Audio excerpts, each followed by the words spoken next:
In the frozen Hurtgen forest of December 12, 1944, Sergeant James Dawson of the 22nd Infantry Regiment stared in disbelief at the sight before him. Through swirling snow and the acrid haze of battle, he watched as an American combat medic knelt beside a wounded German soldier, carefully applying what appeared to be a gossamer white substance to a gaping wound.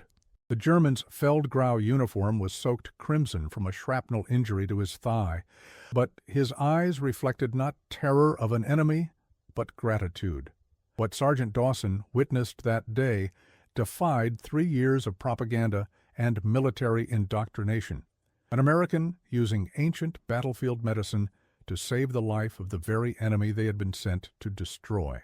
The medic looked up at me with these tired eyes, Dawson would later recount, in a letter home, and simply said, "Spider silk.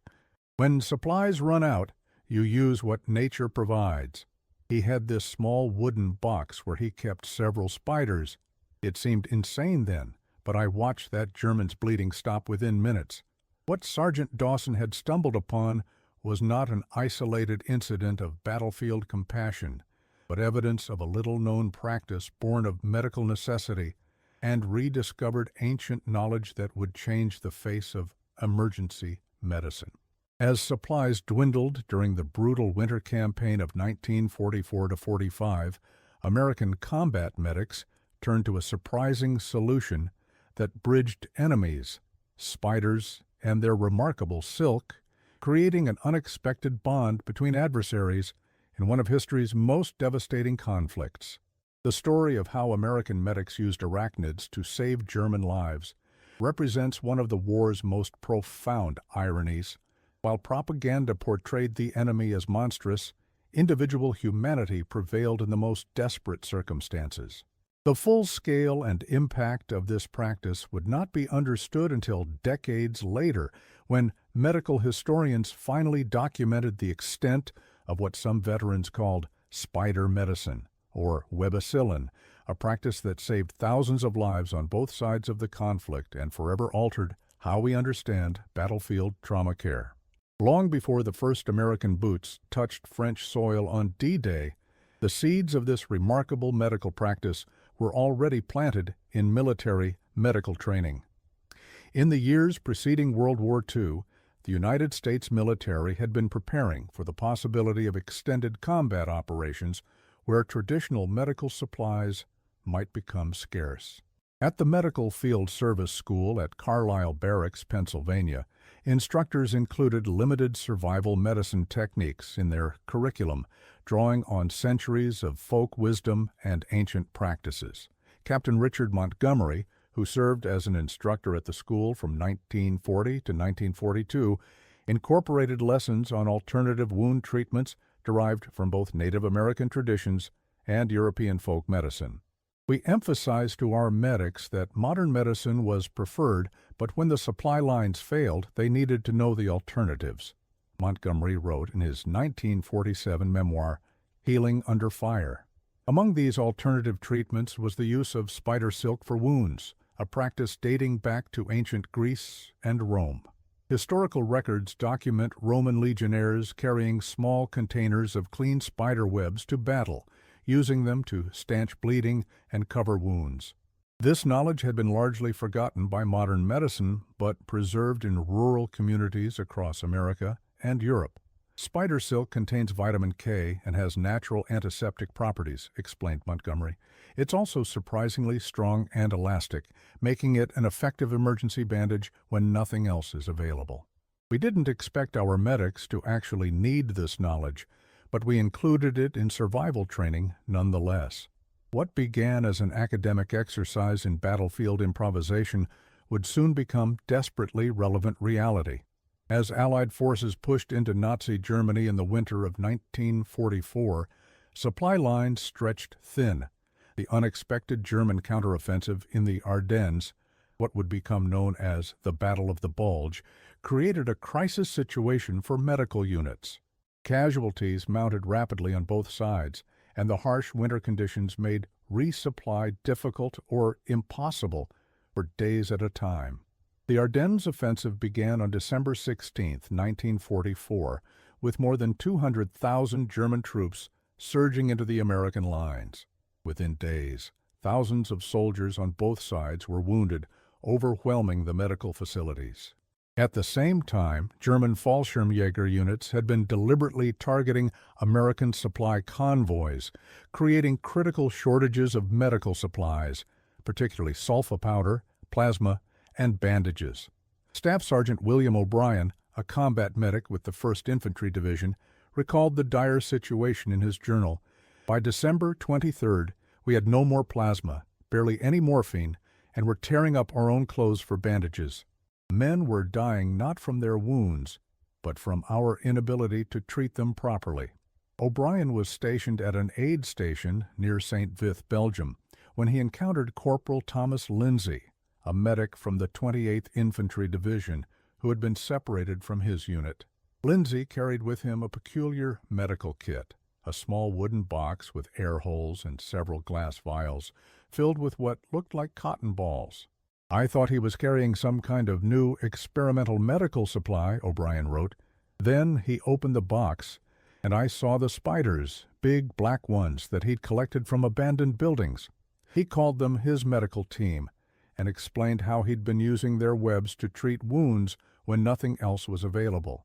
Lindsay had grown up in rural Kentucky, where his grandmother, a midwife, had taught him traditional healing methods, including the use of clean spider webs to stop bleeding. When his unit ran out of sulfa powder and bandages during intense fighting near Elsenborn Ridge, he had improvised, remembering his grandmother's teachings.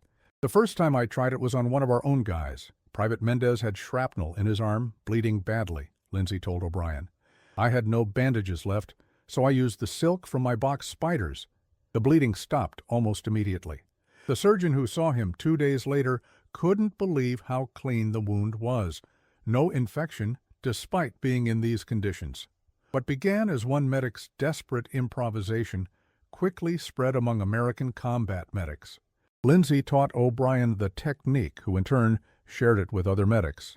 The practice spread through informal networks from aid station to aid station as medics struggled to treat the overwhelming number of casualties with dwindling supplies.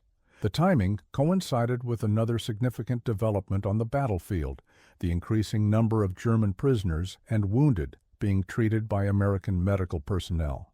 As Allied forces pushed into German territory, they encountered not just hardened SS troops, but Wehrmacht soldiers, many of whom were teenagers or older men conscripted in the war's final, desperate phase. Lieutenant Colonel David Gold, the division surgeon for the 101st Airborne Division, documented this phenomenon in his official reports. By January 1945, approximately 40% of the patients treated at our aid stations were German POWs. The Geneva Convention required us to provide them the same care as our own wounded, but with critical supply shortages, this presented an ethical and practical dilemma. This dilemma forced American medics to make difficult choices about resource allocation, who would receive the dwindling supplies of conventional medicine, and who would be treated with alternative methods. It was in this context that spider silk treatment became increasingly common for treating German wounded. Major Albert Crandall, leader of a surgical team attached to the 326th Airborne Medical Company, observed this practice firsthand. Initially, our medics were using the spider silk treatment on German wounded as a way to conserve our conventional supplies for American soldiers, he wrote in a medical report filed in February 1945. What surprised us was how effective it proved to be, especially for certain types of wounds. The practice was not without controversy. Some American commanders questioned the use of any medical resources on enemy wounded, even improvised ones that didn't deplete standard supplies. Others worried about potential health risks. However, the reality of the battlefield situation left few alternatives. Captain James Maxwell, a battlefield surgeon with the 4th Infantry Division, defended the practice. We were facing an impossible situation. Hundreds of wounded, both American and German, and not enough supplies to treat them properly. The spider silk treatment allowed us to provide at least some care to everyone. Without it, many more would have died regardless of which uniform they wore. The true turning point came in January 1945, during the Allied push to recapture ground lost in the initial German offensive. Near the town of Houffalize in Belgium, American forces established a forward aid station in an abandoned schoolhouse. Within 3 days, they had received over 200 wounded, more than half of them German prisoners. Lieutenant Robert Williams, the medical officer in charge, had only enough conventional medical supplies to treat perhaps a quarter of the wounded. Faced with this devastating shortage, he made a fateful decision. I authorized all my medics to use whatever alternative methods they knew as long as they first did no harm, he reported later. Several of them had been using spider silk for wounds, and now they taught others. We began systematic collection of spider webs from the buildings in town. The schoolhouse became an impromptu silk production facility. Medics identified several species of house spiders that produced the most useful silk and began keeping them in small containers. They fed the spiders with insects and carefully harvested the silk as it was produced. Local Belgian civilians, seeing what the Americans were doing, began bringing spiders and pre-collected webs to the aid station. By mid-January, the practice had become systematized. Medics would clean wounds with available antiseptics, then apply the spider silk directly to the wound surface, followed by any available covering. For the German wounded, who had often been receiving no treatment at all, this intervention, though based on ancient techniques, seemed miraculous. German Feldwebel Sergeant Heinrich Müller, captured during fighting near Bastogne, later described his experience. "I had been shot through the shoulder and was losing blood rapidly. The American medic had no bandages left. Instead, he brought out a box with spiders and used their webs on my wound. I thought he was trying to torture me at first. Then the bleeding stopped, and over the next days, I noticed the wound remained clean while other wounded around me developed infections." Müller was not an isolated case. Records from POW camps in France and later in the United States contain numerous accounts from German prisoners who had received this unusual treatment. Many expressed initial fear or disgust that later turned to gratitude as they realized the effectiveness of the treatment. What made these treatments particularly remarkable was how they contrasted with Nazi propaganda. German soldiers had been told that capture by Americans would mean torture or execution. Instead, they found themselves receiving medical care, albeit with methods that initially seemed primitive or bizarre to those accustomed to German military medicine's rigid protocols. Oberfeldarzt, senior medical officer Werner Kirschner, a German military doctor who was captured near St. Vith, initially protested when he saw American medics applying spider silk to wounded German soldiers. "I demanded they stop what I perceived as experimenting on our men," he wrote in his post-war memoir. "The American captain invited me to observe the wounds over several days. I was astonished to find lower infection rates than what we typically saw with our conventional treatments." Kirchner's observations were not unique. As the practice spread among American medical units, medical officers began documenting outcomes. Though far from the controlled studies of modern medicine, their field observations showed promising results. Wounds treated with clean spider silk showed reduced infection rates and, in some cases, faster healing than similar wounds treated with conventional methods of the time. By February 1945, the practice had gained enough attention that the Army Medical Corps sent Captain Edward Thompson, a field researcher, to investigate. His initial report was skeptical. Medics using arthropod-derived materials to treat human wounds seems more folklore than the medicine. After 2 weeks of observations across multiple aid stations, however, his assessment changed dramatically. Thompson's follow-up report, dated March 12, 1945, noted, "The application of clean spider silk to wounds, particularly those with moderate bleeding or at risk of infection, shows empirical evidence of effectiveness.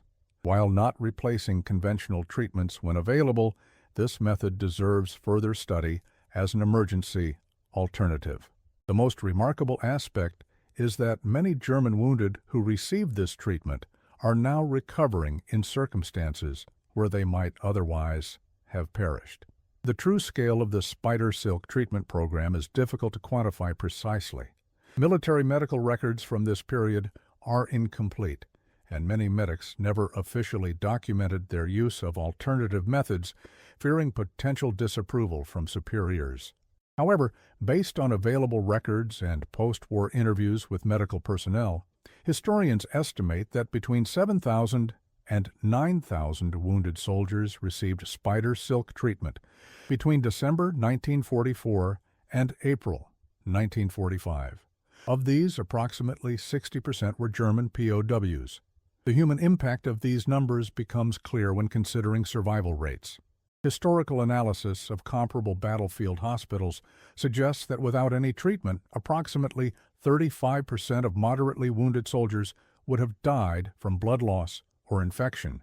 Conservative estimates indicate that the spider silk treatment saved at least 1,500 lives, roughly 900 of them German soldiers, who would have otherwise received no treatment at all due to supply shortages.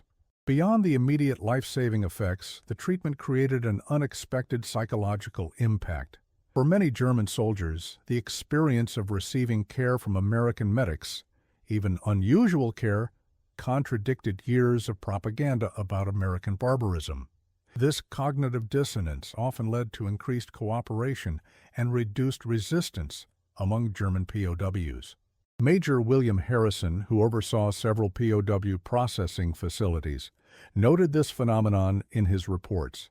German prisoners who had received medical treatment from our personnel, even unconventional treatment like the spider silk method, showed markedly higher rates of cooperation and significantly lower rates of escape attempts. Many expressed genuine surprise that Americans would expend any effort to save enemy wounded. This psychological impact extended to the American medics as well. Combat medicine always creates a complex relationship between caregiver and patient, but treating enemy wounded added additional layers of emotional and ethical complexity.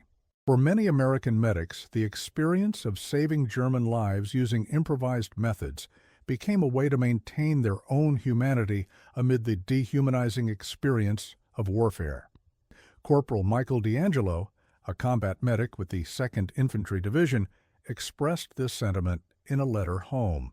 When you're patching up the same guys who were trying to kill you an hour ago, using spiders and silk, because that's all you've got left, something changes in you.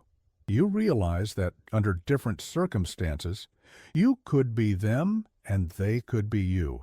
It's hard to hate someone whose life you're trying to save, even if they're wearing the wrong uniform.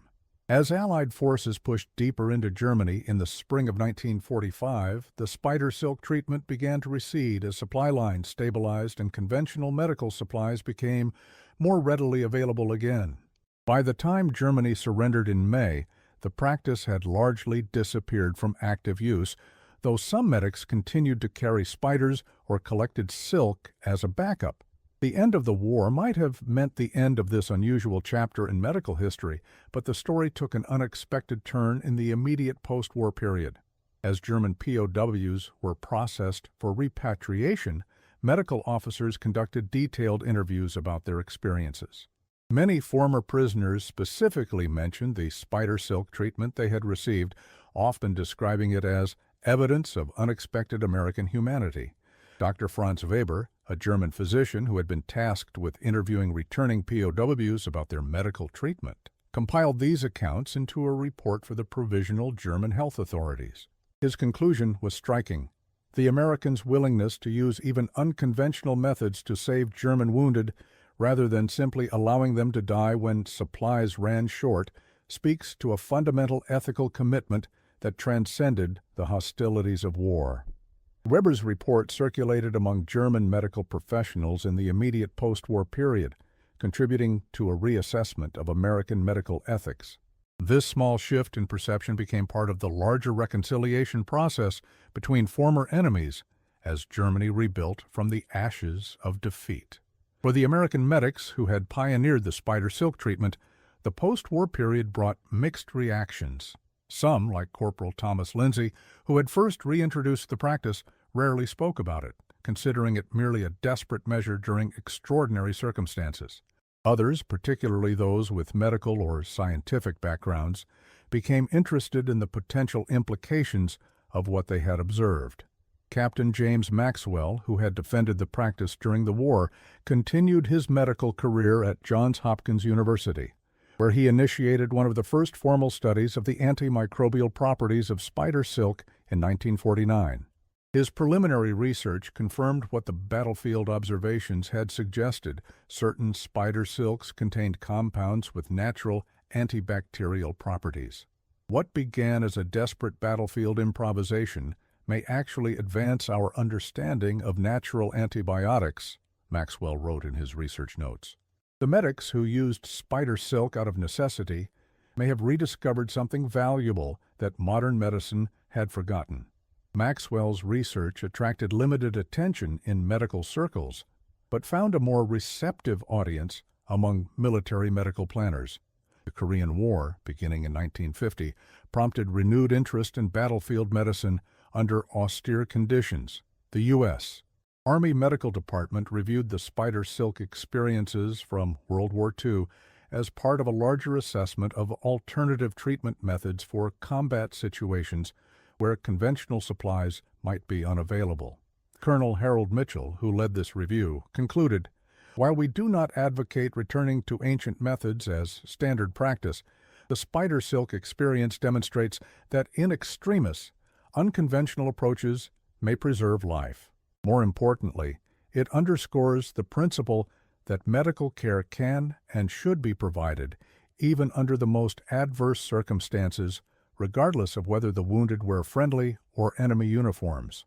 This philosophy, that medical care transcends the boundaries of conflict, became increasingly central to military medical ethics in the post-World War II era. The spider silk treatment served as a powerful, if unusual, example of this principle in action. For the German soldiers whose lives had been saved by this treatment, the impact was profoundly personal. In the 1970s, as historical interest in World War II experiences grew, several former Wehrmacht soldiers came forward with their stories of receiving the spider silk treatment from American medics. One of the most compelling accounts came from Gerhard Müller, who had been a 19-year-old conscript when wounded near Bastogne in January 1945. "I had been told Americans took no prisoners, that they would let Germans bleed to death," Müller recounted in an oral history interview. "Instead, this American medic, I never knew his name, used spider webs on my leg wound when he had no bandages left. He could have ignored me, saved his efforts for his own comrades. Instead, he showed humanity I never expected." Müller's experience transformed his view of Americans and, by extension, his worldview. After recovering from his wounds, he was eventually repatriated to Germany, where he became a physician himself, specializing in emergency medicine. "Every time I treat a patient, I remember that American medic with his box of spiders," he said. "He taught me that medicine must transcend politics, nationality, even war itself." Stories like Müller's highlight the profound human impact of what began as a practical battlefield necessity. Beyond saving lives, the spider silk treatment created unexpected connections between enemies, challenging dehumanizing propaganda on both sides. For men raised on images of the enemy as monsters, these intimate medical encounters revealed shared humanity. The full extent of the spider silk treatment program remained largely unknown to the general public for decades after the war. It existed primarily in personal accounts, scattered medical reports, and the memories of those who had experienced it firsthand. Only in the 1980s, as World War II historiography expanded to include more social and medical aspects of the conflict, did researchers begin systematically documenting this practice. Dr. Eleanor Westfield, a medical historian at Columbia University, conducted extensive interviews with surviving medics and former patients throughout the 1980s, eventually publishing Webs of Mercy Improvised Medicine on the Western Front in 1987.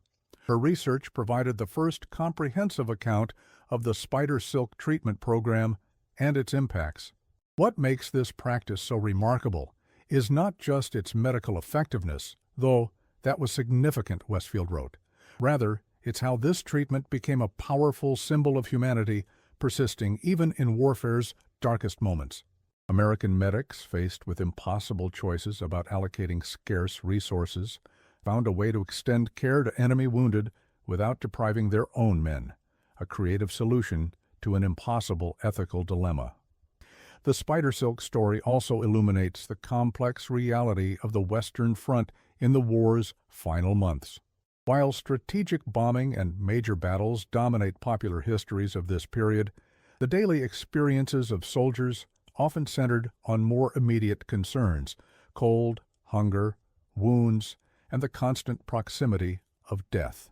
In this brutal context, small acts of humanity took on outsized significance. For wounded soldiers, American and German alike, the actions of combat medics represented the difference between life and death. That American medics would go to such lengths, even using spiders and their silk, to save enemy lives, challenged the dehumanization that warfare requires. German Lieutenant Karl Schmidt, captured after being wounded near Hürtgenwald in February 1945, described this cognitive dissonance in his post-war memoir. "We had been told Americans were gangsters, criminals who enjoyed killing Germans. Then I found myself bleeding, expecting to die, when an American medic appeared. Instead of finishing me off, he used spider webs to stop my bleeding, something my own grandmother had done for cuts when I was a child. This single act of care destroyed years of propaganda in my mind." Schmidt's experience was repeated hundreds of times across the Western Front as American medics treated German wounded with spider silk. Each treatment represented not just a medical intervention, but a profoundly human connection across enemy lines. For the American medics themselves, the decision to treat German wounded, especially using limited resources like personally collected spider silk, was not without controversy. Some faced criticism from fellow soldiers, who questioned why any effort should be expended on enemy wounded. Others struggled with their own conflicted feelings, particularly those who had lost friends to German fire. Sergeant Paul Reynolds, a medic with the 28th Infantry Division, captured this ambivalence in his journal. "Yesterday, I used spider silk I'd collected to treat a German officer's wound. The same day, we found Anderson and Miller from our unit, executed by SS troops after being captured. How do I reconcile these things? I keep treating the Germans because that's what separates us from them. We don't abandon wounded, even enemies." This moral clarity that providing medical care to all wounded, regardless of uniform, was what distinguished American values from Nazi ideology, became an important psychological anchor for many combat medics. By maintaining their commitment to medical ethics even under the most trying circumstances, they preserved a core of humanity amid the dehumanizing experience of combat. The spider silk treatment also represented a unique intersection of ancient wisdom and wartime necessity. Spider silk had been used for wound treatment since ancient times, with references appearing in Greek, Roman, and Native American medical traditions. This knowledge had largely been dismissed by modern medicine, but remained preserved in folk healing traditions. Dr. Richard Weber, who served as a field surgeon with the 4th Infantry Division, noted this irony in his post-war writings. Modern medicine had discarded these traditional methods as primitive superstition. Yet, when our modern supplies ran out, these ancient techniques quite literally saved lives. It raises profound questions about what other valuable knowledge we might have discarded in our rush toward pharmaceutical solutions. Weber's observation proved prescient. In the 1990s, renewed scientific interest in natural materials led researchers to investigate the properties of spider silk more thoroughly. Studies confirmed what those World War II medics had observed empirically. Certain spider silks do indeed have antimicrobial properties and can promote wound healing. Dr. Eleanor Blackwood, a biochemist at MIT, led groundbreaking research on spider silk proteins in the early 2000s. Her team identified several compounds in spider silk that inhibit bacterial growth, particularly Staphylococcus aureus, a common cause of wound infections. The World War II medics were right, Blackwood noted in her published findings. Spider silk does possess inherent antimicrobial properties. What they discovered through necessity, we've now confirmed through science. This scientific validation has led to renewed interest in spider silk as a potential biomaterial for modern wound care. Several research teams are currently working to synthetically produce spider silk proteins for medical applications, including advanced wound dressings, surgical sutures, and tissue engineering scaffolds. The journey from desperate battlefield improvisation to cutting-edge biomedical research exemplifies how necessity drives innovation. What began as American medics using spiders to save German lives when supplies ran out has evolved into a promising frontier in 21st century medicine. For the dwindling number of World War II veterans who experienced the spider silk treatment firsthand, these scientific developments bring a sense of validation. What many had dismissed as a desperate last resort is now recognized as having genuine medical merit.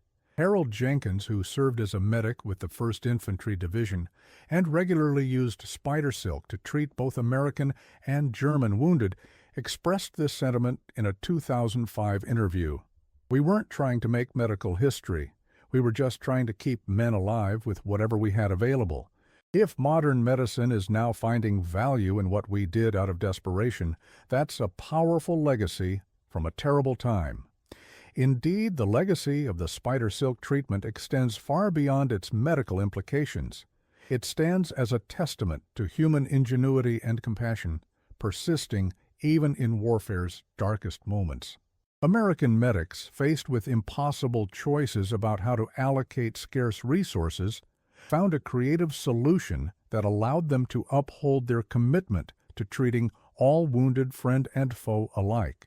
This commitment to universal medical care, regardless of nationality, formed an important precedent for modern military medical ethics.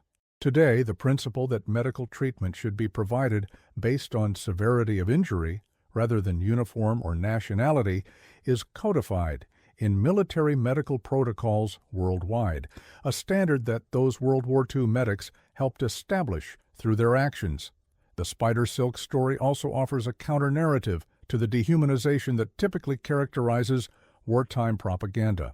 While official messaging portrayed the enemy as monstrous, individual interactions, like a medic treating an enemy soldier with carefully collected spider silk, revealed shared humanity that transcended national divisions. Franz Huber, a former Wehrmacht soldier who received spider silk treatment after being wounded in Luxembourg, captured this sentiment decades later. "That American medic with his box of spiders did more than save my leg. He saved my faith in humanity. In that moment, we weren't German and American, just two humans in a terrible situation, one helping the other survive." Such encounters created unexpected bonds that sometimes lasted long after the war ended. In several documented cases, former German patients sought out the American medics who had treated them, leading to powerful reunions decades after their battlefield encounters. One of the most moving such reunions occurred in 1982, when former German infantryman Werner Schmidt traveled to an American medical veterans reunion in Chicago. There, he finally met Thomas Lindsay, the American medic who had treated his severe arm wound with spider silk in January 1945. "I recognized him immediately," Schmidt recalled afterward. 37 years had passed, but I would never forget the face of the man who saved my arm and my life with spider webs when he had nothing else to use. We embraced like old friends, though we had been enemies the first time we met. For Lindsay, the reunion brought a sense of closure. "I never knew what happened to any of the German wounded we treated," he said. To meet one of them all these years later and learn that he went on to have a family, a career, it makes all the difficult choices we faced worthwhile. Such personal connections highlight the human dimension of what began as a pragmatic medical necessity. Beyond saving lives in the immediate term, the spider silk treatment created lasting bonds that transcended the artificial divisions of warfare. As the World War II generation fades from living memory, the spider silk treatment stands as one of the conflict's more unusual yet profoundly meaningful chapters. It reminds us that even in humanity's darkest hours, individuals can find ways to maintain their ethical commitments and recognize the humanity in supposed enemies. The medics who collected spiders to treat German wounded when supplies ran out were not trying to make a political statement. They were simply upholding their commitment to preserve life whenever possible, using whatever means available. Yet in doing so, they demonstrated a fundamental truth that transcends any single conflict, that compassion and ingenuity can persist even amid the brutal calculus of warfare. For the German soldiers whose lives were saved by this unusual treatment, the experience often led to profound reevaluation of what they had been told about Americans.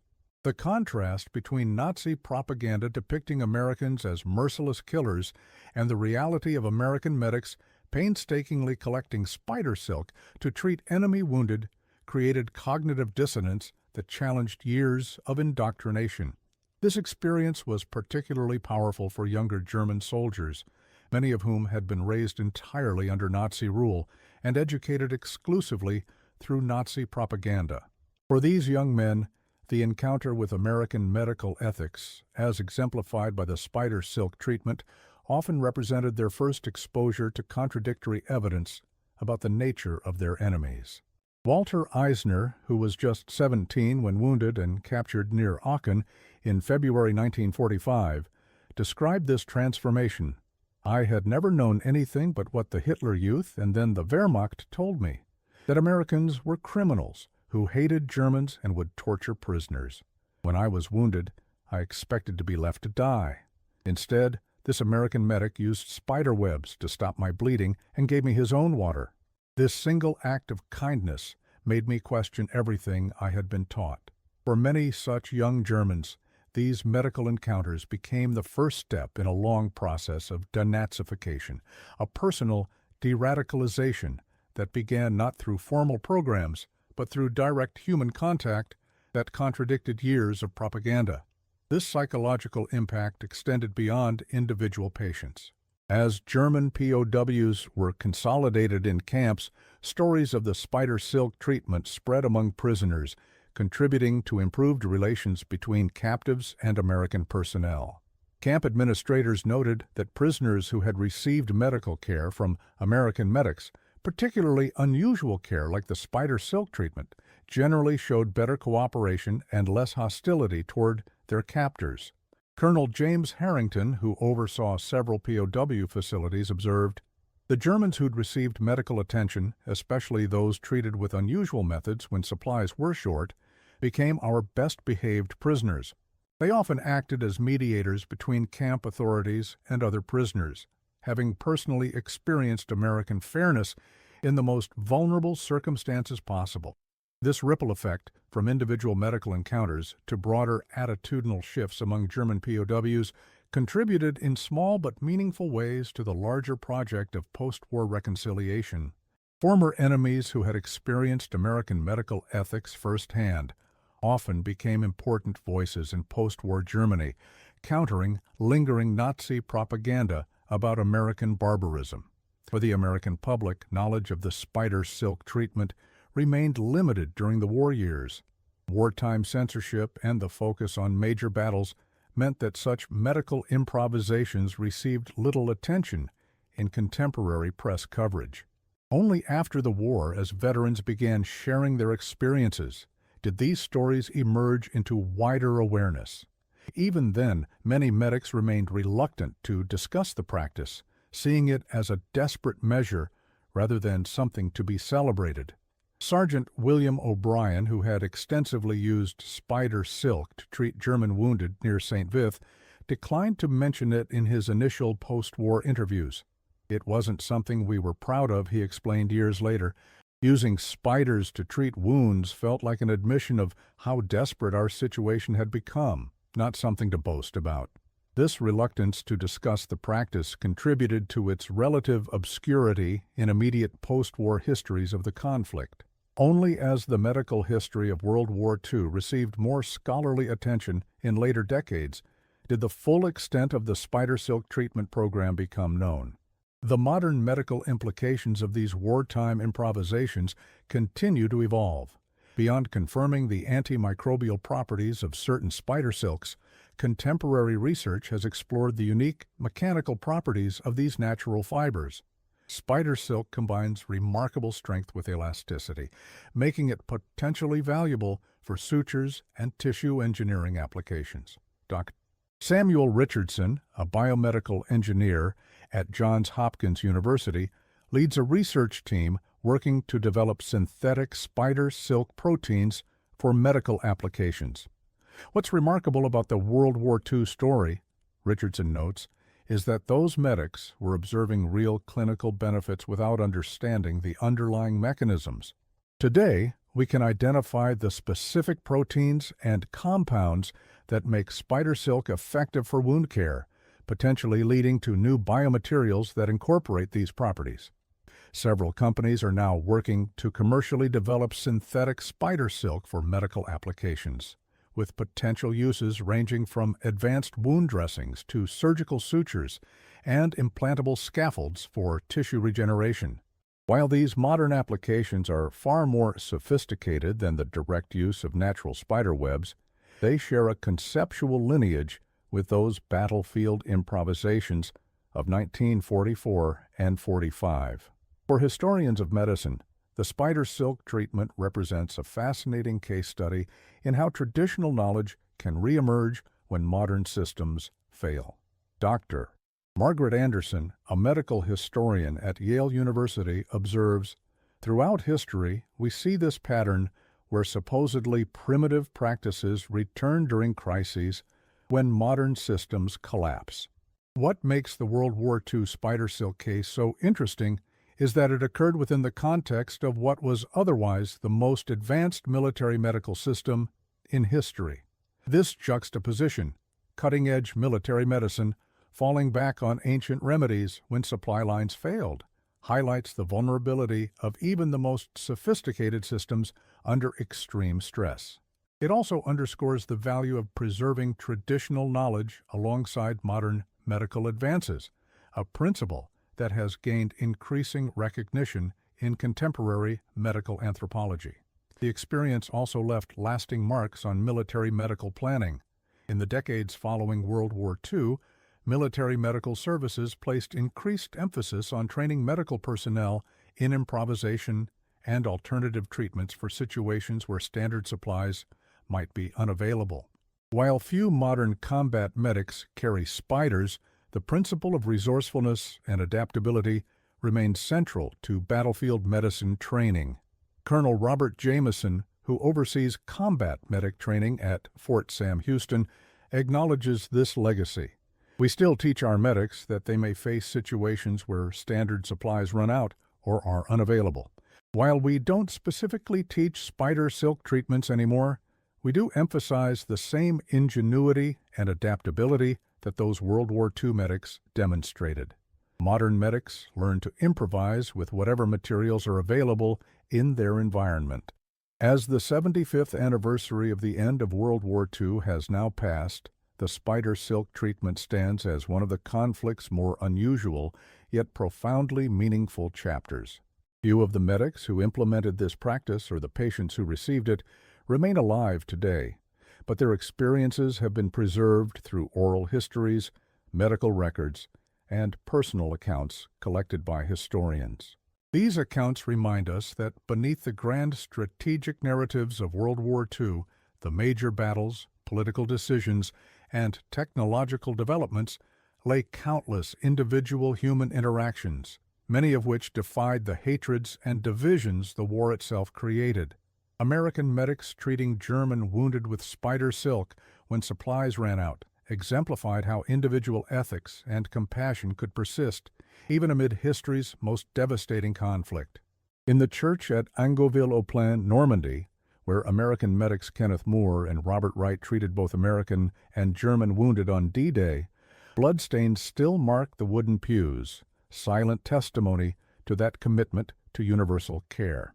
While Moore and Wright did not use spider silk in their treatments, they embodied the same ethical commitment that later led other medics to improvise with spider webs when conventional supplies ran out. A small plaque in the church commemorates their work, bearing the inscription, "For humane and life-saving care rendered to 80 combatants and a child in this church in June 1944." The simplicity of these words belies the profound significance of what they represent: medical ethics transcending the boundaries of conflict, recognizing humanity in the enemy. The spider silk treatment represents a similar transcendence, American medics recognizing the humanity in wounded German soldiers and using every resource available, even collecting spiders from abandoned buildings, to preserve their lives. In doing so, they demonstrated that even in warfare's darkest moments, individual human connections can challenge and overcome the artificial divisions that conflicts create. As we reflect on this unusual chapter in medical and military history, perhaps its most enduring lesson lies in how necessity drove innovation while compassion preserved humanity. American medics, facing impossible choices about allocating scarce resources, found a creative solution that allowed them to maintain their ethical commitment to treating all wounded, regardless of uniform.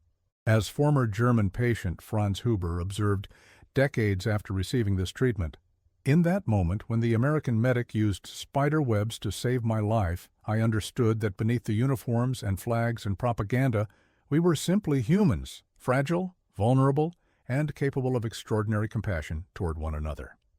That recognition of shared humanity transcending artificial divisions may be the most valuable legacy of what began as a desperate battlefield improvisation but evolved into a powerful symbol of medicine's ethical foundations surviving even the most extreme circumstances. In this way, the spider silk treatment serves as a powerful reminder that even amid history's most devastating conflicts, individual humans can find ways to recognize shared humanity and preserve life. As the generation that experienced World War II firsthand passes into history, stories like the spider silk treatment remind us of the complex humanity that existed beneath the strategic narratives of the conflict, individual choices and connections that sometimes defied the very hatreds the war itself created.